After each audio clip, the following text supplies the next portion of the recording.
Les decía que iniciamos entonces con la clase de hoy. Vamos a ver el tema de dosificación de hormigones, en particular el método racional. Como ustedes habrán visto con el ingeniero Baroneto, hay varias alternativas para dosificar hormigones. Vamos a comentar acerca de ellas y vamos a desarrollar específicamente el método racional que nos va a permitir cumplir los objetivos para los cuales debemos diseñar la mezcla o el hormigón en este caso requerido para una determinada obra. Vamos a hablar entonces de algunos conceptos preliminares, la dosificación de las mezclas, digamos, la dosificación de hormigón en particular que vamos a desarrollar hoy, significa o consiste en la determinación de los materiales componentes para poder fabricar esta piedra artificial que es el hormigón. Y en particular, digamos, viéndolo así, no sería, digamos, una tarea compleja, porque en definitiva se trata de combinar cantidades simplemente de los materiales componentes. Lo que sucede es que cuando hablamos de dosificación, hablamos de que vamos a hacer esta determinación de cantidad de materiales componentes para cumplir determinadas propiedades. Y aquí es donde aparece, digamos, la esencia de la cuestión, que en realidad dosificar significa determinar las cantidades de materiales componentes con la condición de que se verifiquen determinadas propiedades. Estas propiedades serán en diferentes estados, en estado fresco y en estado endurecido del hormigón. Entendiendo el estado fresco como toda la etapa desde que se fabrica el hormigón, la etapa de traslado a obra, la etapa de colocación, de vertido en su lugar final, para que a partir de allí el hormigón desarrolle condiciones favorables para adquirir la resistencia necesaria, y luego la etapa de endurecido será, una vez adquirida la resistencia y previa a la puesta en uso, digamos, para su destino final, será esta etapa del hormigón endurecido cuando ya adquiere resistencia mecánica. Todo esto claramente en un contexto de costos convenientes o requeridos a cumplir. O sea que por lo tanto la dosificación tendrá que no solo cumplir estas propiedades requeridas en estado fresco y en estado endurecido, sino que además hacerlo y de manera de obtener una mezcla económica o económica dentro de las posibilidades.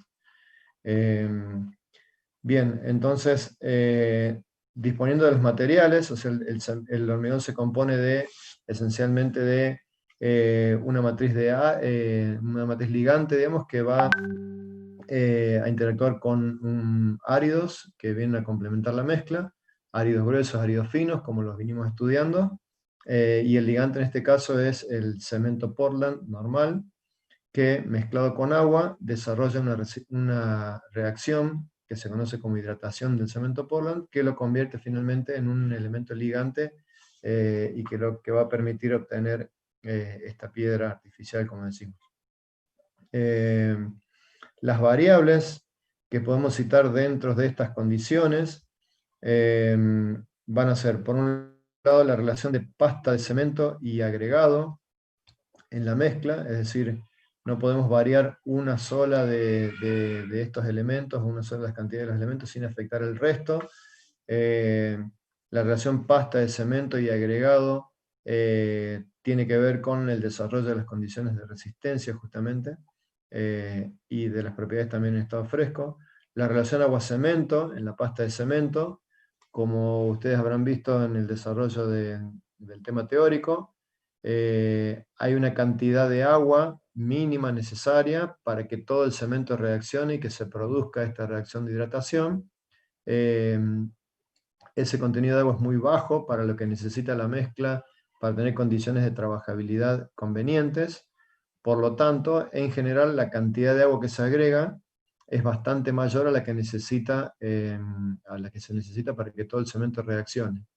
Este excedente de agua, de alguna manera, cuanto mayor sea, más perjudicial será para la mezcla, porque, como ustedes bien han visto, este contenido, esta relación agua-cemento, define un poco las condiciones del comportamiento de desarrollo de resistencia.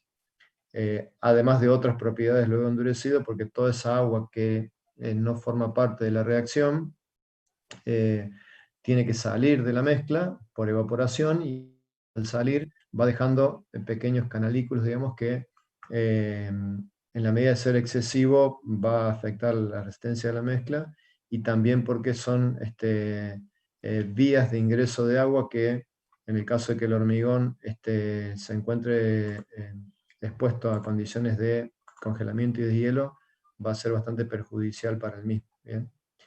La relación de agregado fino a agregado grueso dentro de los agregados. Como ya vimos, al estudiar los agregados se debe buscar una granulometría continua. El uso de adiciones o aditivos. Se han desarrollado numerosos aditivos que de alguna manera facilitan la posibilidad de cumplir con estas propiedades en estado fresco y en estado endurecido. Esto merece un capítulo especial que ustedes lo van a ver en el desarrollo teórico con respecto a los aditivos. Y en general también se deben tener en cuenta esas condiciones para la dosificación. Con respecto a las condiciones en general que vamos a buscar para estos hormigones, para el hormigón, decimos que debe ser lo suficientemente trabajable en estado fresco.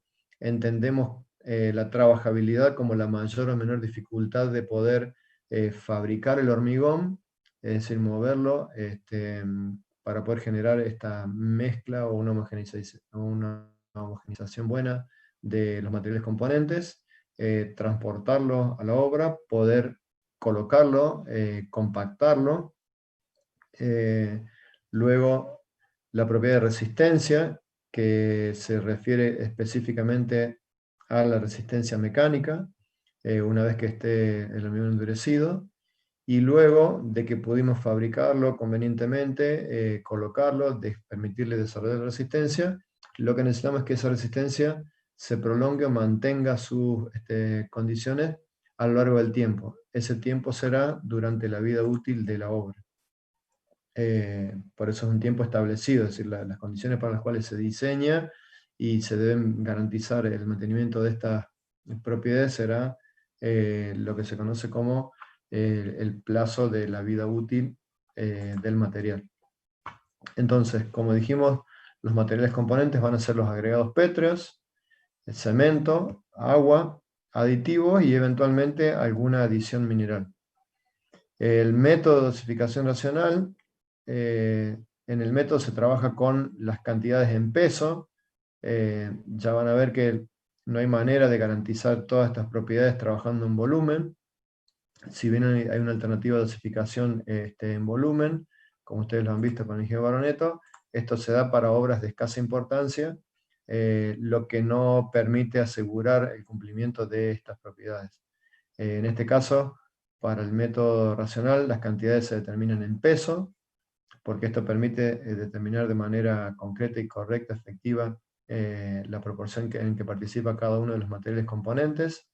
Se verifica la ley de Abrams, es decir, la relación de agua-cemento, la resistencia que desarrolla el cemento, luego de hidratado, tiene una relación que es inversamente proporcional a la relación agua-cemento.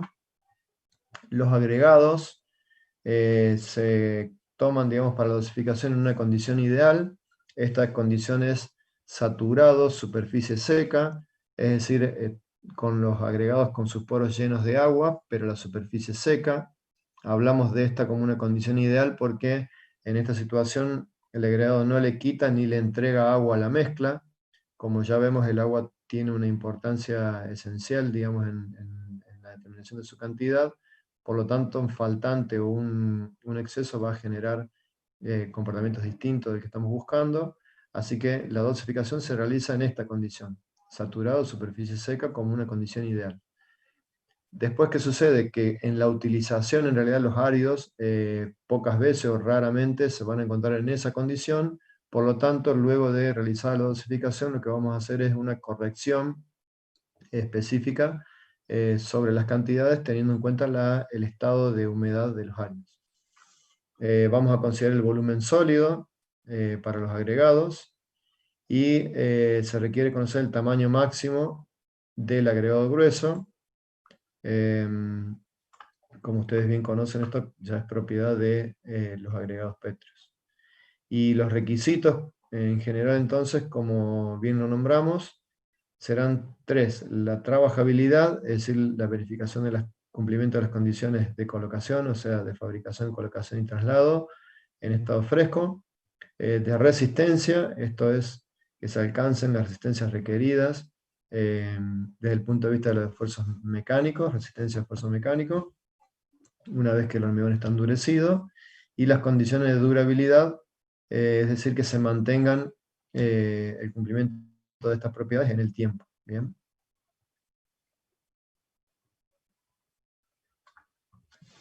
Ahora vamos a ver el procedimiento de dosificación en particular.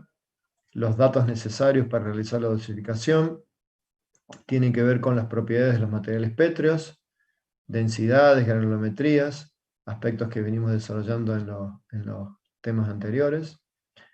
Con respecto al cemento, el tipo de cemento, la resistencia del cemento a utilizar, las densidades, etc. Para los aditivos, el tipo de aditivo, la finalidad para el cual se utiliza ese aditivo y cuál es la dosis que especifica el fabricante. En general, esta dosis se debe ajustar a través de un procedimiento de pastones de prueba, ya que el fabricante sugiere para condiciones particulares de tipo y clase de árido en general, pero se debe ajustar en particular para los elementos o los componentes que estemos utilizando, o de los que se dispongan en la zona de fabricación en que estemos trabajando. Se deben conocer los datos específicos de la estructura a moldear, el tipo de estructura, la resistencia requerida para el hormigón que se debe proveer, la distribución de armaduras, es decir, es importante conocer la separación entre armaduras, porque cuando veamos ahora que avancemos en el método, el tamaño máximo a utilizar para el árido no debe exceder una cierta separación máxima de esas armaduras, de manera que el hormigón se pueda colar, se pueda verter y moldear sin inconvenientes la pieza o los elementos en general que estemos fabricando. Las condiciones de exposición tienen que ver con el tipo o el medio en el que se va a ubicar la obra, ya que estas condiciones de alguna manera van a marcar o afectar la durabilidad del hormigón. Los medios y formas de compactación del hormigón, ya sea por varillado, por vibrado, las condiciones que se tengan en obra, en función del tipo e importancia de la obra de que se trata. A partir de estos datos, que esencialmente son propiedades de los materiales componentes, vamos a aplicar el método de dosificación. A partir de allí vamos a obtener una dosificación que, lejos de ser definitiva, será simplemente una dosificación provisoria que nos va a permitir fabricar hormigón en un pastón de prueba. Ese pastón de prueba deberá medirse, o en ese pastón de prueba deberán medirse condiciones para estado fresco y para estado endurecido, es decir, vamos a hacer ensayos en estado fresco, asentamiento, tiempo de fraguado, porcentaje de incorporado, etc. Ensayos que vamos a desarrollar próximamente. En el caso de verificarse, podemos tomar esa dosificación como definitiva y eventualmente luego hacer los ajustes de obra en función de la disponibilidad de los materiales con los que contemos al momento de fabricarlo. Si no verifica, tendremos una retroalimentación, es decir que la propiedad que sea que no se encuentre verificando, deberemos ajustar, volver a fabricar el hormigón con el pastón de prueba, evaluar las propiedades y así sucesivamente hasta encontrar una dosificación satisfactoria que la vamos a considerar como definitiva. ¿Bien? Este será el procedimiento general para poder obtener las cantidades de materiales componentes requeridas. Aquí tenemos algunos ejemplos de obras o de tipos de obras, de condiciones de situaciones distintas. Aquí podemos ver detalles de lo que estamos hablando, de las condiciones de estado fresco o las condiciones que se deben cumplir en estado fresco, dependiendo del tamaño de la obra, la particularidad, las condiciones de vertido. si el hormigón se va a descargar de manera directa al pie de obra, si tendrá que ser bombeado para trasladarlo a una distancia de accesibilidad que no esté directa, las condiciones de colocación, el tamaño del elemento a moldear, esto tiene que ver con los tiempos de vertido, el nivel de terminación de la superficie, las características particulares, todo esto son elementos o variables que afectan a las condiciones a tener en cuenta en la dosificación. Bien, todas estas características deben ser analizadas, deben formar parte del análisis para poder garantizar el cumplimiento de esas propiedades. ¿Bien? Es decir, que insisto que la dosificación simplemente no significa determinar cantidades, sino hacer que esas cantidades permitan que el hormigón cumpla con las condiciones para las cuales debe ser diseñado. ¿Bien? ¿Alguna consulta, comentario hasta aquí? Estas son generalidades de la dosificación en sí. Vemos las consultas y luego pasamos al método particularmente. A ver el chat.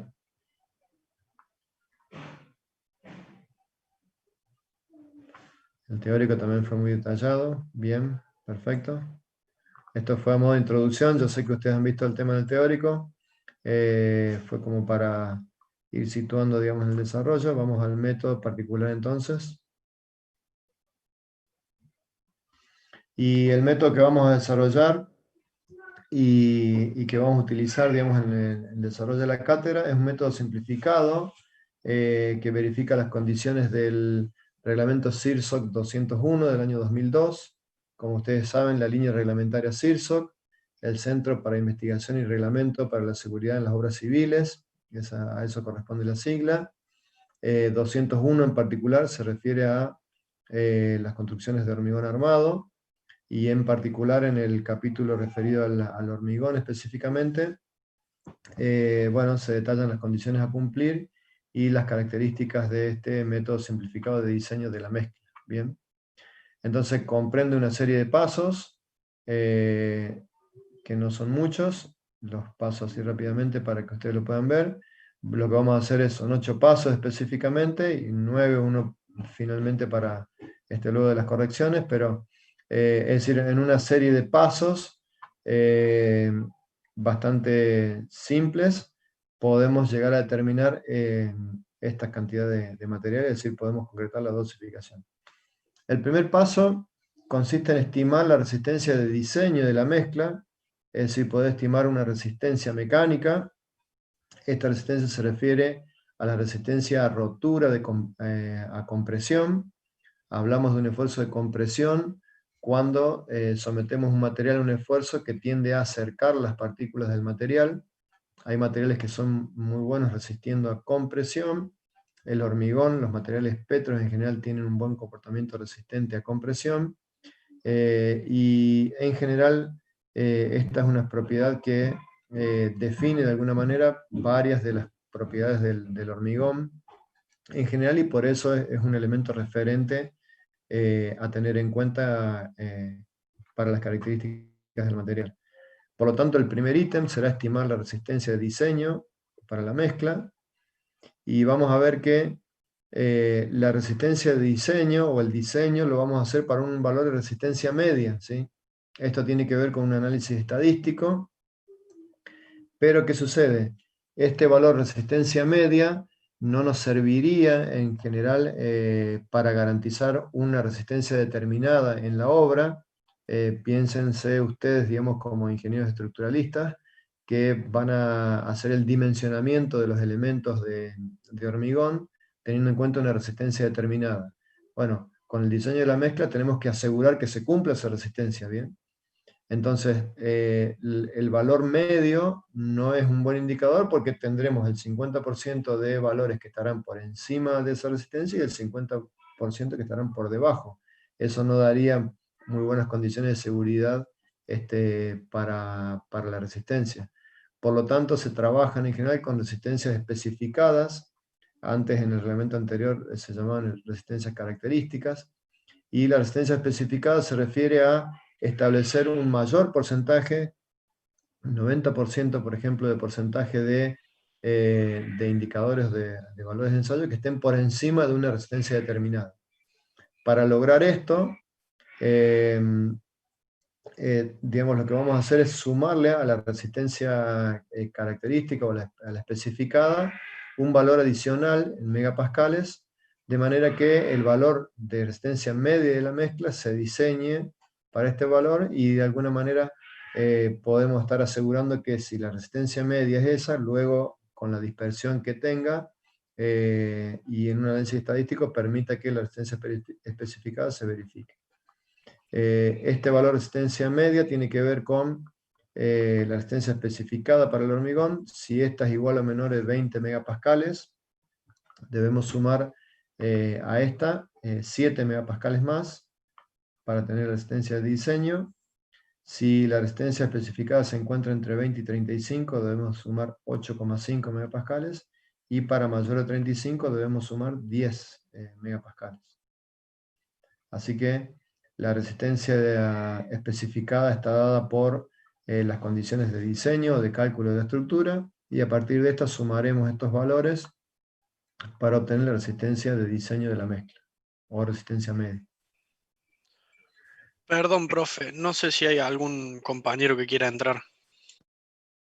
Bien, ahí admito a dos más que están pendientes. En la elección, el segundo paso es la elección de la relación agua-cemento. Como dijimos, la relación de agua con respecto a la cantidad de cemento es un elemento que afecta mucho el comportamiento y esto va a tener relación directa con las condiciones de resistencia y con las condiciones de durabilidad. Por lo tanto, para elegir la relación agua-cemento, vamos a determinarla de dos maneras, por condición de resistencia por un lado y por condición de durabilidad por otro, y de ambas vamos a optar la menor, ¿sí? Optamos el menor valor porque será el que verifique ambos.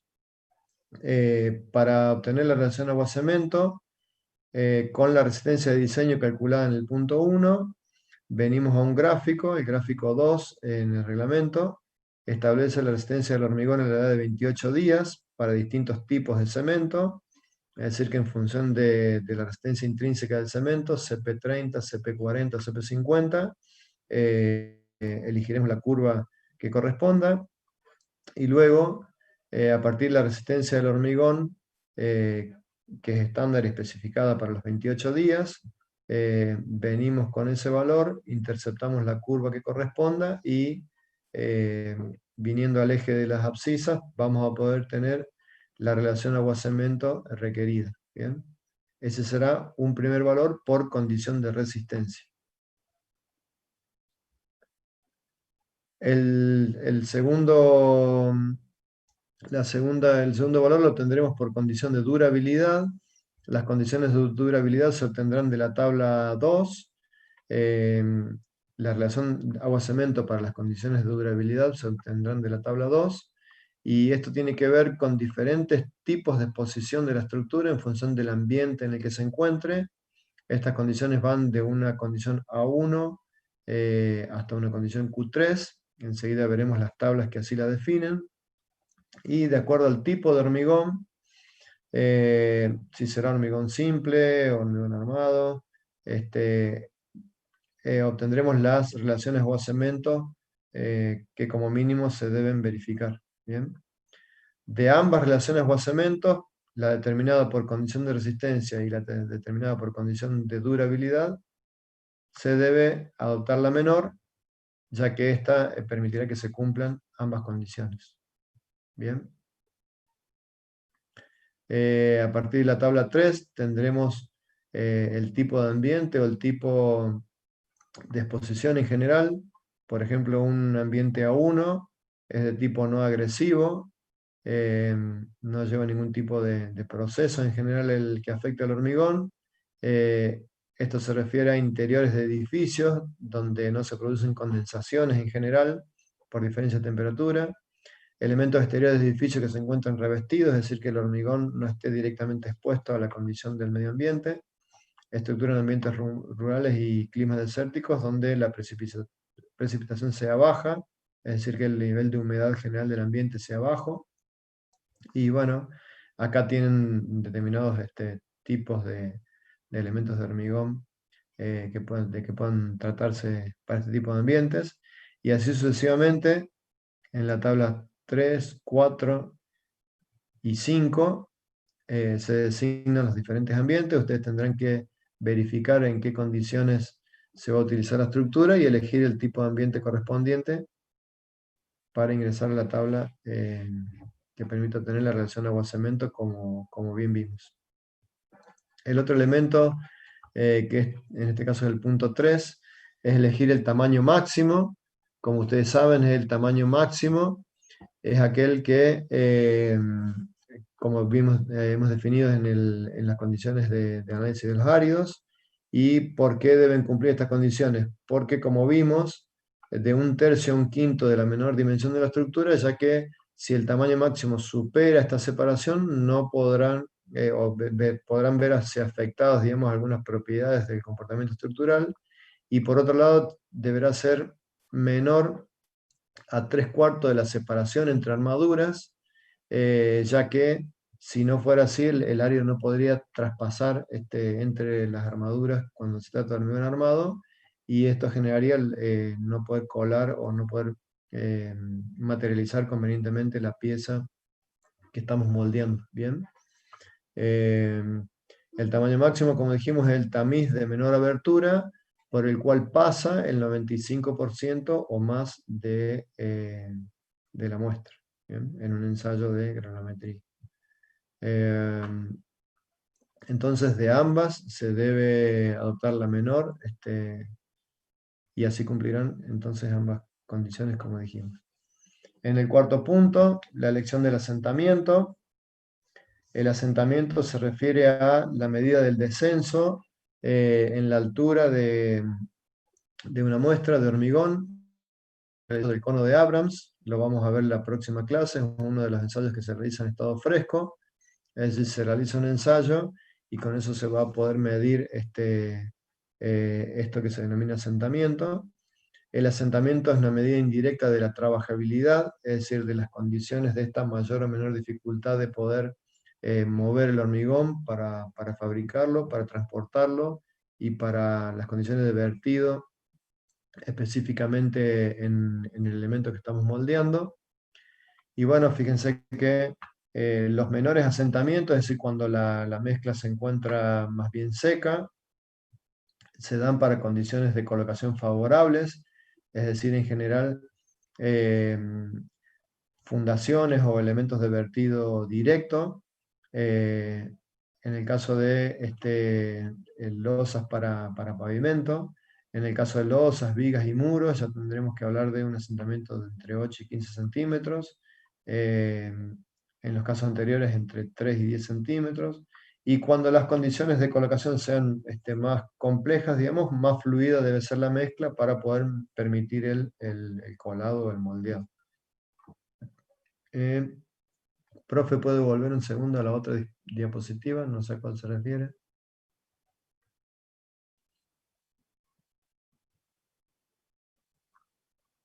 A esta del tamaño máximo.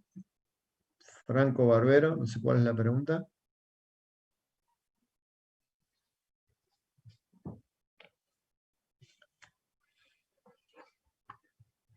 Bueno, cuando realice la pregunta,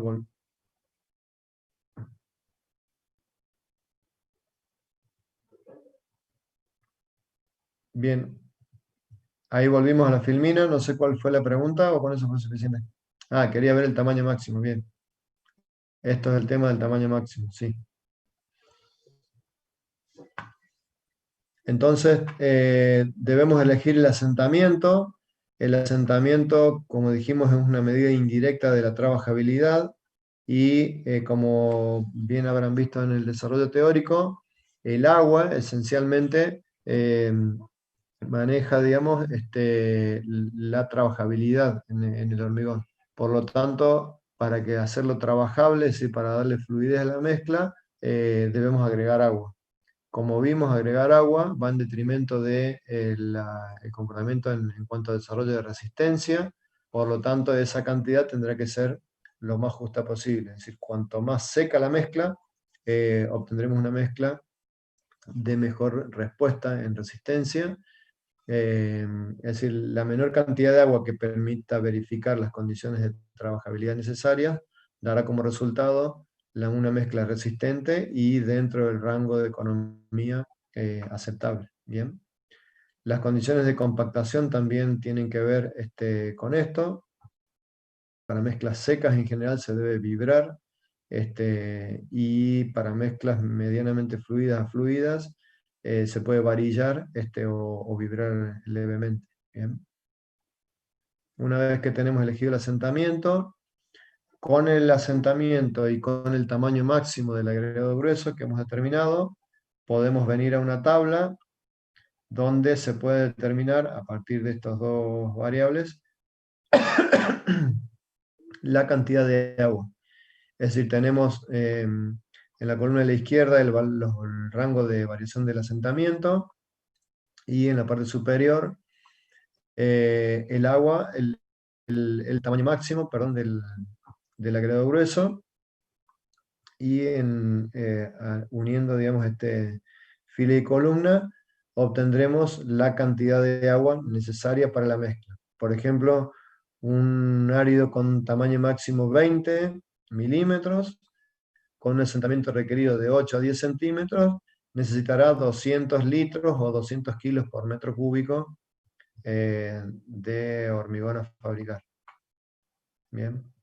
En la misma tabla están citados, digamos, el porcentaje de aire que se incorpora naturalmente, es decir, por efecto del mezclado van a ir quedando retenidas pequeñas burbujas de aire que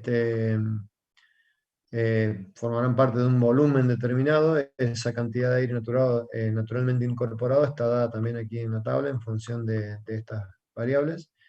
Si se incorporara aire intencionalmente, podemos ver que para las mismas condiciones de asentamiento, 8 a 10 centímetros que nombramos recién y 20 milímetros de tamaño máximo del área de grueso, fíjense que es menor la cantidad de agua requerida para un 6% de aire intencionalmente incorporado, y esto es porque incorporar aire de alguna manera mejora la movilidad de la mezcla, y esto hace que sea requerida menor cantidad de agua para las condiciones de trabajabilidad requeridas. ¿Bien?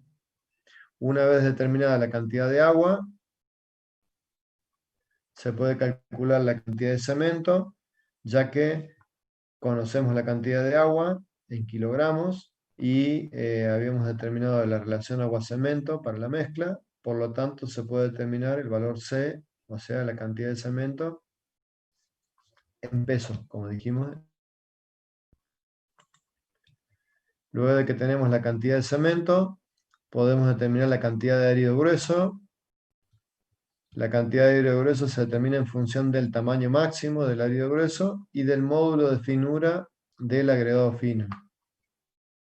En la tabla 8 tenemos en la primera columna el tamaño máximo en milímetros para el árido grueso, y en función del módulo de finura del árido fino obtendremos en metros cúbicos la cantidad de árido grueso. ¿Bien?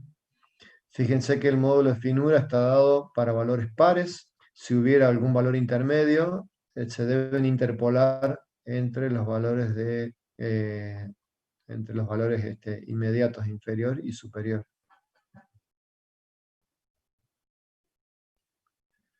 Perdón, una pregunta: ¿cómo se incorpora el aire? Bueno, el aire se incorpora, por un lado, naturalmente por el efecto del mezclado. Estas son cantidades bastante mínimas, que no exceden el 3%, y por otro lado se puede incorporar aire Se de le manera está por intencional cortar, profe. utilizando... Sí, cuando se corte nos reconectamos, no hay problema, sobre el mismo link. El aire intencionalmente incorporado, entonces dijimos, les decía que se incorpora aire naturalmente a la mezcla por el efecto del mezclado, o se puede incorporar aire de manera intencional a través de la utilización de aditivos incorporadores de aire. El aire que se incorpora naturalmente En general se trata de burbujas de un tamaño considerable. Se ven a simple vista cuando hacemos un ensayo sobre probetas de hormigón moldeadas. Una vez que rompe, si tomamos una porción del material y observamos, estas burbujas incluso se pueden ver a simple vista. Esta cantidad de aire no es interesante, digamos, desde el punto de vista de las propiedades de la mezcla.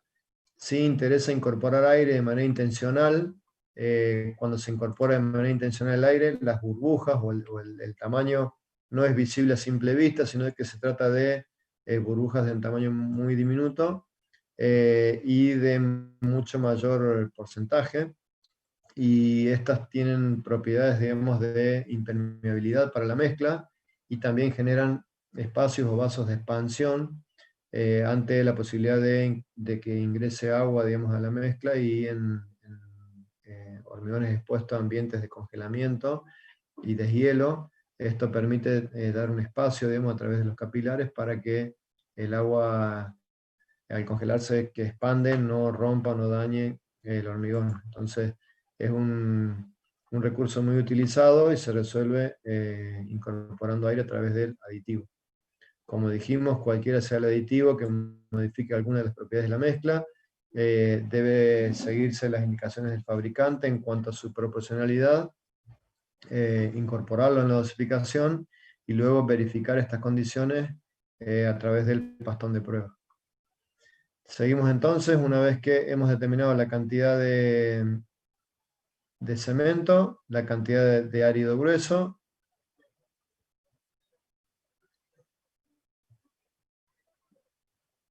Sí, la cantidad de árido grueso ya nos había quedado determinada. En volumen, es decir, que determinamos a través de la tabla los metros cúbicos necesarios de árido grueso. Hay que llevar esto al peso. Para llevar del volumen al peso, nos vamos a valer de la densidad o el peso.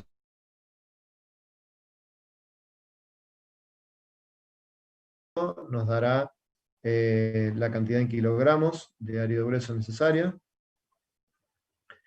Una vez que determinamos esto, nos queda determinar la cantidad del árido fino, y vamos a decir que el volumen del árido fino lo vamos a obtener como la diferencia para un metro cúbico de los volúmenes del resto de los elementos componentes, ¿sí? Es decir, que a un metro cúbico restaremos el volumen del agua, menos el volumen del cemento, menos el volumen del árido grueso, menos el volumen del aire incorporado, y de allí obtendremos el volumen del árido fino requerido. Para convertir ese volumen a peso, es decir, para obtener los kilos de árido fino requerido, lo multiplicaremos por el peso específico del árido fino que estemos utilizando. De esta manera hemos obtenido la dosificación, y esta se expresa indicando las cantidades de los materiales en kilogramos por metro cúbico, es decir, la dosificación se realiza para un metro cúbico. Se deben sumar estas cantidades para obtener la densidad teórica. En general, la densidad de los hormigones está entre 2.300, 2.350 hasta 2.400 kilos por metro cúbico. Esto dependerá de las características de la mineralogía de los áridos, básicamente componentes, y de los pesos específicos de los materiales en general, pero esencialmente de las propiedades mineralógicas de los áridos componentes. Esto es interesante determinar la densidad teórica, pues también se debe verificar una vez que se esté cumpliendo, se esté dando esta densidad en la práctica. La densidad en estado fresco, y es un ensayo que van a realizar y a ver la próxima clase. ¿Alguna pregunta o comentario hasta aquí? Enseguida vamos a ver un ejemplo con datos específicos para que podamos repasar la dosificación.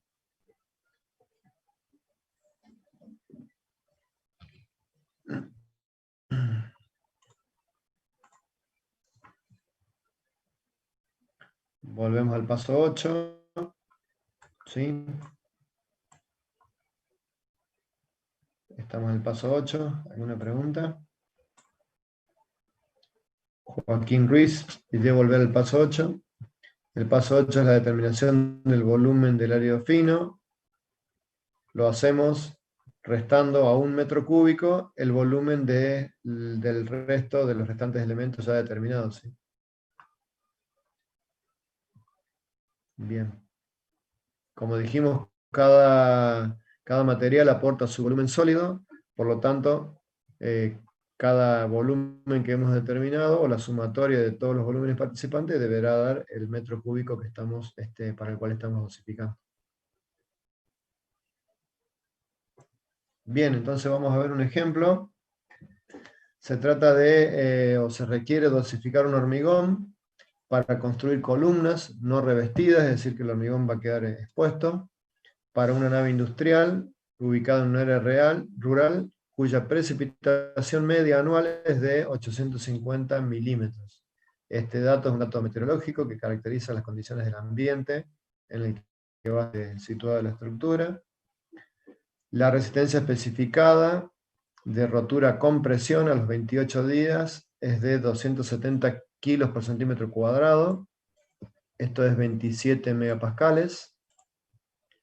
La compactación del hormigón se va a realizar mediante varillado y se busca o se requiere un asentamiento de 10 centímetros. Es decir que el asentamiento medido en el ensayo del cono de Abrams, que lo vamos a ver en la semana que viene, es de 10 centímetros. ¿Bien?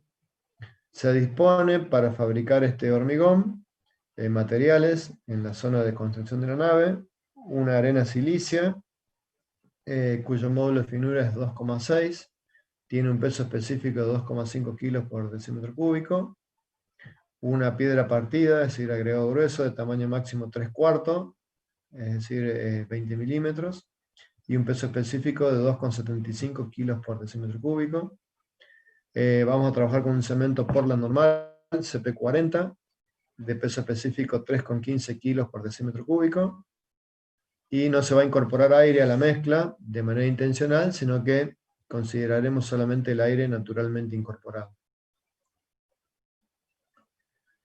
Como bien vimos, a partir de la resistencia especificada, se debe obtener la resistencia de diseño de la mezcla.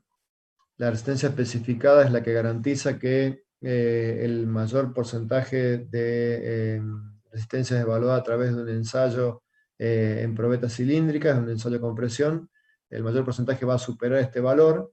Para asegurar esto, y como el diseño de la mezcla se realiza para una resistencia media, vamos a adicionar una determinada cantidad, en este caso por el rango de resistencia, según vimos en la tabla del reglamento, adicionamos 8,5 megapascales, y por lo tanto el diseño de la mezcla lo vamos a realizar para un valor medio de 35,5 megapascales. A partir de allí, y sabiendo que el cemento que utilizamos es un CP40, vamos a venir con los 35,5 megapascales de resistencia de diseño, interceptamos la curva del CP40 y en abscisas podemos determinar la relación agua-cemento, en este caso 0,44, la relación agua-cemento requerida.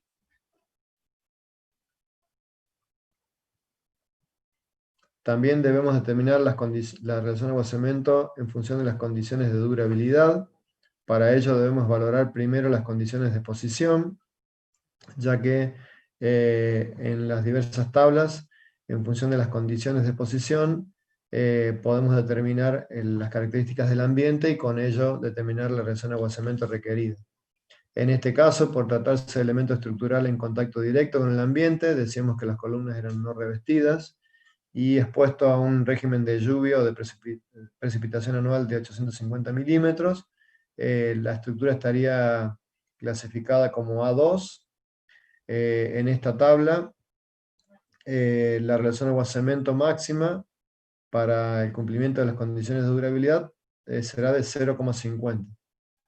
Por lo tanto, como por condición de resistencia se determinó 0,44, entre 0,44 y 0,50 se debe elegir la menor. Así que la relación agua-cemento para este caso será de 0,44. A partir de el asentamiento requerido, ahora vamos a calcular la cantidad de agua. Un asentamiento de 10 centímetros y el tamaño máximo del árido grueso. Venimos a la tabla 7 para un asentamiento de 8 a 10 y para tamaño máximo 20 milímetros. La cantidad de agua necesaria será de 200 litros o 200 kilos por metro cúbico. Conociendo la relación agua-cemento, podemos hacer la cantidad de agua en kilogramos sobre la relación agua-cemento. Acá es importante que tomen nota de las unidades. Es un error muy común que ustedes expresen el agua en metros cúbicos o en litros. Esto no les va a dar el resultado conveniente. El agua en esta relación participa con su peso, en kilogramos, es decir, agua sobre la relación agua-cemento, en este caso 200 kilogramos sobre 0,44, nos da 455 kilos de cemento. Bien. Luego vamos a determinar la cantidad de árido grueso de la tabla 8. Para ello entramos con el valor del tamaño máximo del árido grueso y el módulo finura del árido fino, obteniéndose el valor de 0,352 metros cúbicos. Bien.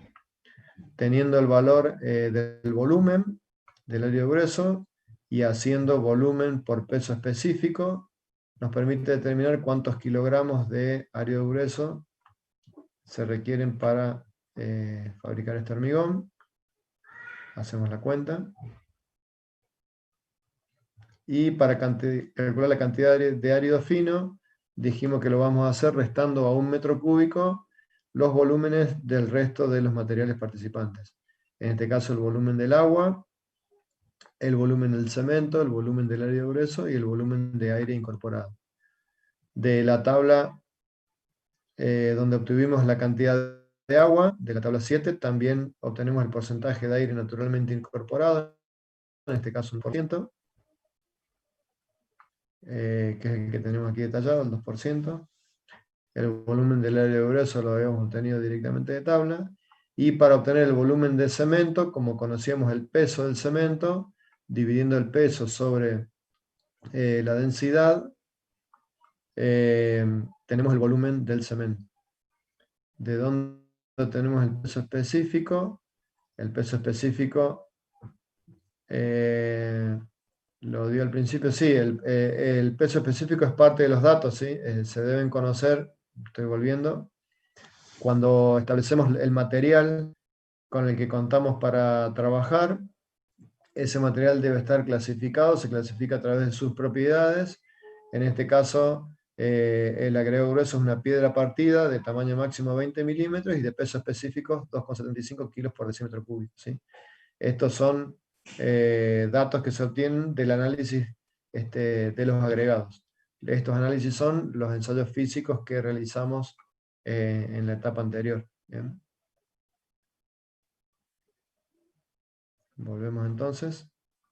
Les decía que el cemento teníamos el peso, dividiendo el peso por la densidad nos permite obtener el volumen del cemento, y así reemplazando y restando de 1 metro cúbico el volumen que ocupan el resto de los materiales, podemos obtener el volumen del árido fino, en este caso 0,29 metros cúbicos. Multiplicando el volumen del fino por el peso específico del árido fino, nos permite obtener los kilogramos necesarios de árido fino. Y de esta manera tenemos la dosificación calculada, la cantidad de agua, la cantidad de cemento, la cantidad de árido grueso y la cantidad de árido fino.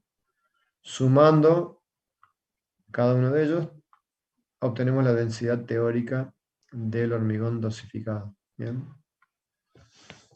¿Alguna consulta hasta aquí? El procedimiento es un procedimiento bastante sencillo. Hay que tener cuidado de optar bien, digamos, en las tablas que corresponden. No confundir las unidades, utilizar bien las unidades en las que se debe tomar cada componente. ¿Alguna pregunta, comentario? ¿Todo bien? Bueno.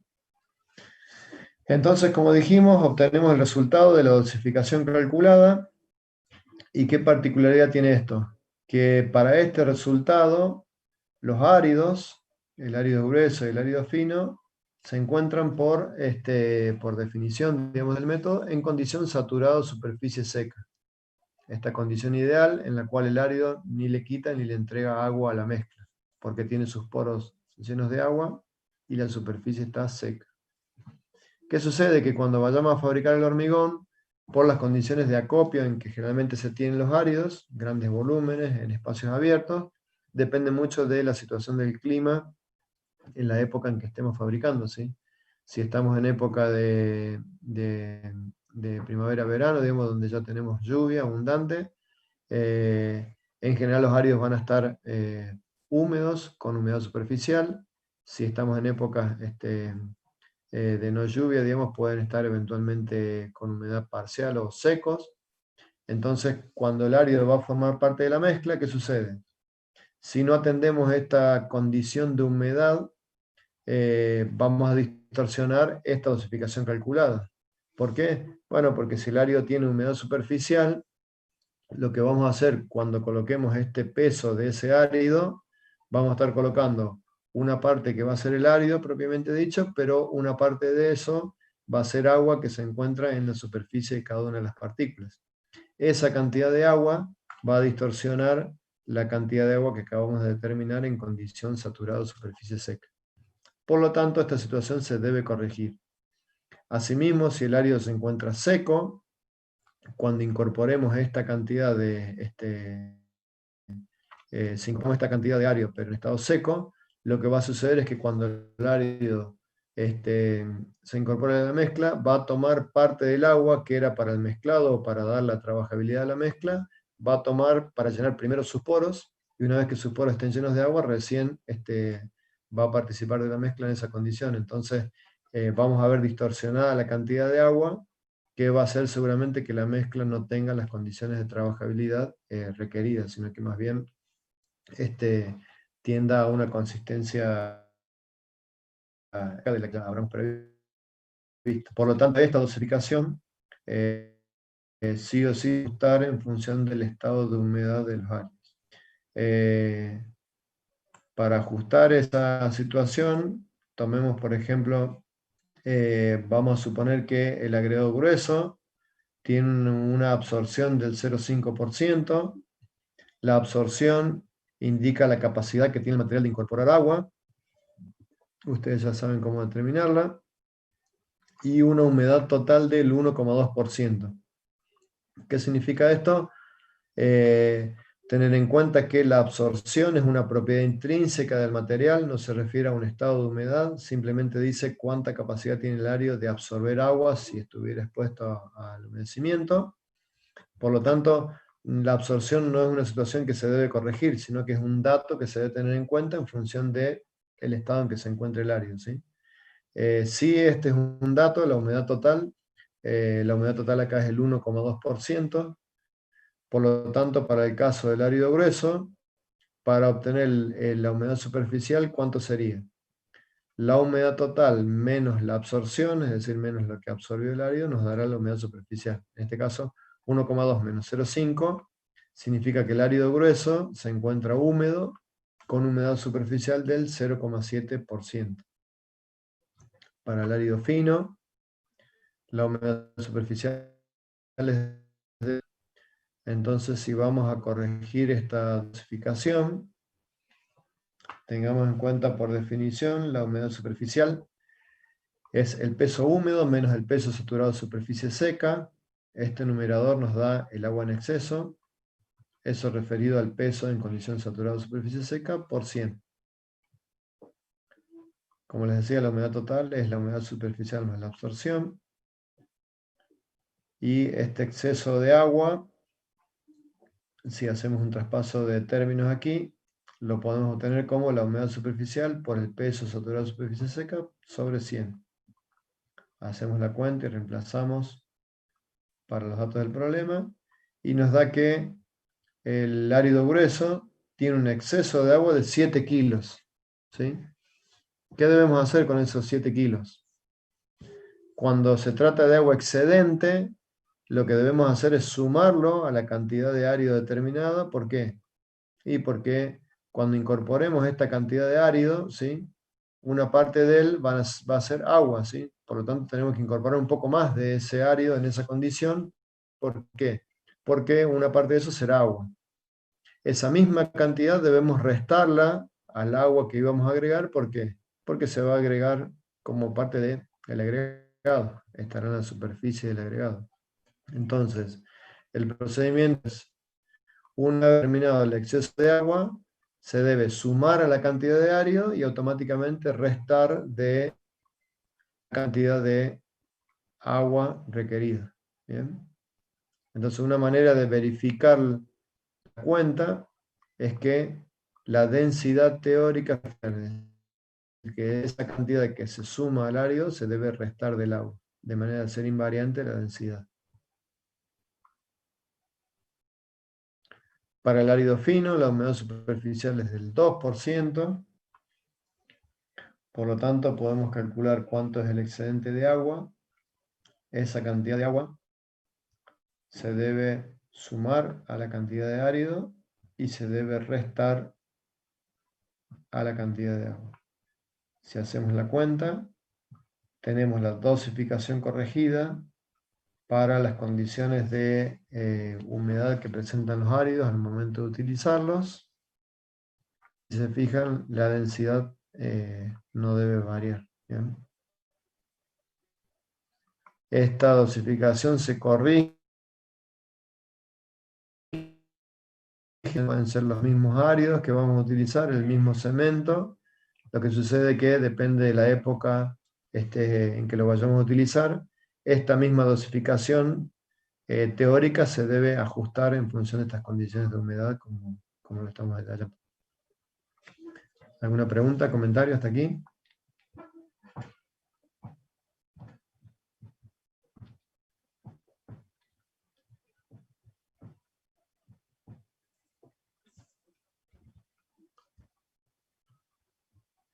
¿Alguna pregunta, comentario?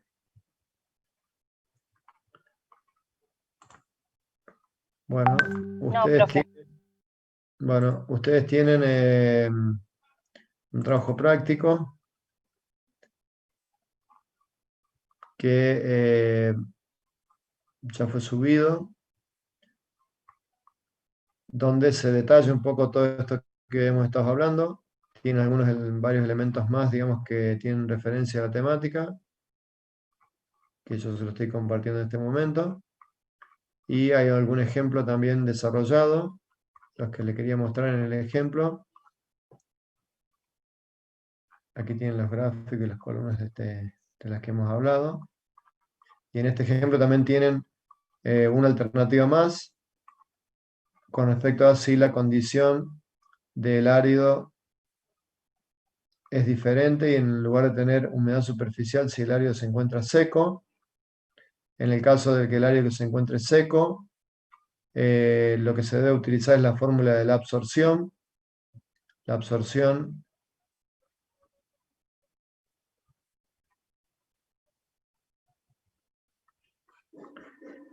se obtiene como el peso saturado de superficie seca menos el peso seco sobre el peso seco por 100. Es decir, que a partir de la fórmula de absorción ustedes pueden despejar el peso seco del material y luego, haciendo la diferencia, podemos calcular el faltante de agua. En el caso de que el área esté seco y que tenga un faltante de agua, lo que se debe hacer para corregir la dosificación es sumar eso a la cantidad de agua. ¿Por qué? Porque cuando el árido se incorpore a la mezcla, lo que va a hacer es tomar esa cierta cantidad de agua. Por lo tanto, se debe sumar al agua y restar de la cantidad del árido, verificando siempre que la densidad teórica no varíe. ¿Bien? Esa es la única diferencia, está detallado ahí en el ejemplo. Profe, Sí, ¿me escucha? ¿Puedo hacer una pregunta? sí, Cuando sí, estemos en la obra, ¿no? sí. ¿Se nos van a dar a nosotros las condiciones del árido, por ejemplo, cuánto es la absorción y la humedad total, o lo vamos a obtener a través de una muestra y hacer un estudio? No, o sea, depende de la obra y del tipo de obra. Si la obra es importante, seguramente tendrá un laboratorio para la tecnología del hormigón, y el laboratorista o el laboratorio en general, de manera frecuente, va determinando las propiedades de los áridos. Dentro de esas propiedades se realizan ensayos, digamos, de la absorción. Es una propiedad del árido, o sea, se realiza en general, digamos, cuando se evalúa el material disponible. Y de la condición de la humedad, se evalúa humedad superficial o humedad total en el momento, digamos, de utilizarlo. Y a partir de esos valores van a poder corregir la dosificación. Bien, perfecto, gracias. Si se trata de una planta elaboradora de hormigón, con más razón, digamos, y de manera frecuente, tiene un laboratorio instalado ya, digamos, con seguridad en la planta elaboradora, y de manera frecuente están evaluando estas condiciones. O sea que siempre lo que se debe hacer es hacer el ensayo para poder conocer esta condición.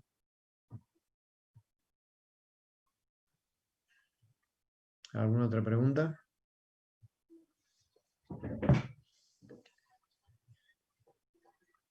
Bien. Roxy, Malena, ¿alguna pregunta o comentario con respecto al trabajo práctico o algo que tengamos que aclarar o comentar? Hola, buenas tardes, ¿cómo están? No sé si hasta comentar ¿Qué tal? Buenas tardes, ¿cómo les va? El trabajo práctico de todo lo que corresponde a dosificación, por una cuestión de que no pueden asistir los alumnos al laboratorio, lo hemos unificado junto con el trabajo práctico de los ensayos en hormigón en estado fresco, que vamos a ver la próxima clase. Entonces, les vamos a dar un trabajo práctico en conjunto para que lo puedan desarrollar. Así que es importante que todo el contenido que vieron hoy lo tengan bien claro para poder trabajar sobre eso la semana que viene. De todas maneras, perfecto. La semana que viene les vamos a hacer llegar los enunciados y les vamos a dar plazo para que puedan resolver el trabajo. Eso nada más. Bien, perfecto. O sea que el trabajo práctico lo vamos a subir la semana que viene. La semana que viene, junto con los ensayos en estado fresco. Bien, y este apunte sobre la parte esta que vimos hoy ya está subido a autogestión. Malena, ya está cargado para que puedan estudiar, y hay un ejemplo resuelto, bastante completo, bien. Y van a tener más ejercicios también disponibles para trabajar. Así, bueno, y siempre está el link de la cátedra abierto para consultas y dudas. Sí me gustaría aprovechar el espacio para contestar varias preguntas que nos llegaron por mail respecto al tema del redondeo de las notas de los exámenes. Que lo habíamos conversado, y la nota es la que efectivamente entregó el sistema y no va a sufrir ningún redondeo. Es una consulta que me hicieron varios alumnos, entonces quería dejarlo aclarado. No sé si ya lo habías comentado antes. Perfecto. No habíamos comentado antes, quedó aclarado entonces. Buenísimo. Bien. ¿Alguna otra consulta, comentario? Bueno, entonces yo después le voy a subir también esta presentación a autogestión. Una pregunta: ¿cuánto tiempo nos van a dar para entregar el TP que van a mandar la semana que viene? Roxy, ¿ya tienen determinado cuánto plazo? Estimo que va a ser entre 1 y 2 semanas, porque lo van a poder resolver tranquilamente, van a tener todo el material. Bien. Pero sí, bueno, seguro 1 semana, quizás más. 1 o 2 semanas, perfecto. Bien. Bueno. Muchas gracias entonces. Perfecto. Muchas gracias a todos. Gracias a vos. Y nos veremos la semana que viene. Gracias, Roxy. Muchas gracias a todos. Nos vemos la próxima semana.